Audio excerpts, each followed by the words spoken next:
Did you know how to play the piano before the shooting? Well, I'd taken lessons, piano lessons, when I was a child. So from the ages of 10 to 15, 16, on and off. It wasn't consistent, so I wasn't playing for that many years consistently, but I would have kind of reintroductions to the instrument. And then I stopped, as often kids do. I got bored with practicing and I didn't keep it up, regrettably. And so I effectively, this was the first time I came back to learning how to play and had lessons again in over 15 years. But the foundation of the instrument stuck with me. You know, the hand placement, where the notation, like where the notes were. Even reading music kind of came back to me relatively quickly.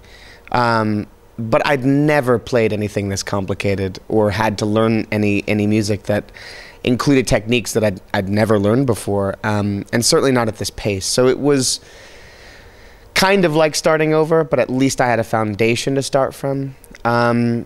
And I spent about 3 weeks in Los Angeles prior to flying to Barcelona, learning with a teacher there, and then continued lessons in Barcelona with Hector, who played my double in the film. So occasionally there are shots where it's his hands, not mine. And that helped greatly. I mean, it was effectively only 5 weeks, but it was a crash course.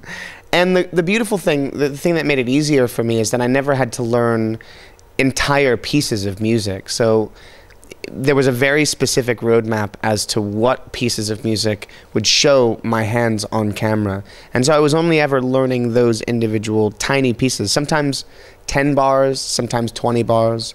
It just depended on the shot itself. How did you end up working with all those Spanish directors? Which one is your favorite? I won't pick favorites, but I love Alex, I love Eugenio, and Nacho I've worked with as well. I love Nacho's films, and you know, my relationship specifically to Eugenio and Nacho is relatively organic. I'd met both of them in Austin, Texas 3 years ago at Fantastic Fest, and we attended Fantastic Fest 2 years in a row. So I saw them again the next year. And I knew Nacho's work. I'd seen Time Crimes and loved that film. Really wanted to work with him.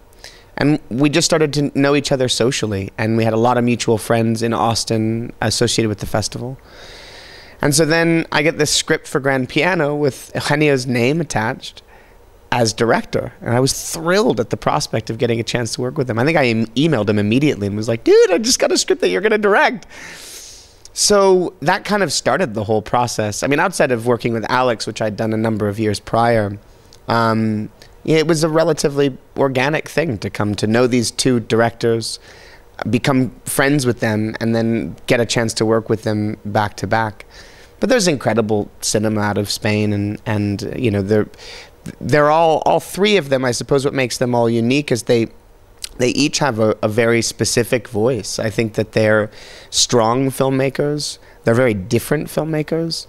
And I think for me as an actor, regardless of whether it's here in Spain with these particular individuals, that's sort of incidental or part of the, you know, the organic process. But I love working with filmmakers that have an interesting vision and a strong perspective and can provide a unique experience to create something cinematic that is different.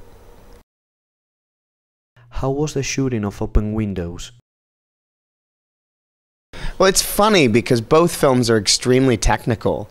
So to shoot 2 movies in a row, literally within a week of each other, that both adhere to a very strict time code, both of them. It was kind of funny. Their approaches are very different, though. Yeah, Grand Piano is extremely cinematic in a classical sense. You know, people reference Hitchcock and Brian De Palma. You could almost say it's inspired by silent cinema as well. Whereas Open Windows entirely takes place on a computer screen. It was a lot of sitting by myself and looking at a camera, having it later be cut into a computer screen with various windows popping up. Interestingly enough, it's also a thriller, And it's also about a character, funnily enough, that's in a scenario that he can't get out of. That's probably the only similarity. But it was fun, very technical. I was by myself a lot of the time. I didn't get a chance to work with a lot of the actors, or at least for any extended period of time. Why do you choose so many dark characters? Well, I mean, it's always, I suppose it's more fun to play something that is very different from who you are. I don't know, the challenge is greater. It's more fun to be a character that has much less to do with yourself. So yeah, I mean, I think as an actor, I'm always looking for different experiences and new challenges, and playing those kinds of characters, especially playing a dark character, provides a lot of fun material to work with. How did you shoot with John Cusack without John Cusack? It was great. We shot the first week with John, which was funny because we shot the end of the movie first, basically. And that part of the film is so intense, and it's filled with action, and we're on these passerelles and we're fighting. And then we shot, we did that week, and then we started with the music from the first time that I come onto the stage and play, which felt like an entirely different movie. It was so surreal. And he was only with us for a week of shooting, but he recorded all of his dialogue. So all of that dialogue was then cut into the audio track. So while we were shooting, for any particular shot that would correspond to a line of dialogue from him, I would hear it in my ear. So he was with me the whole time, in my ear. What's next for Elijah Wood?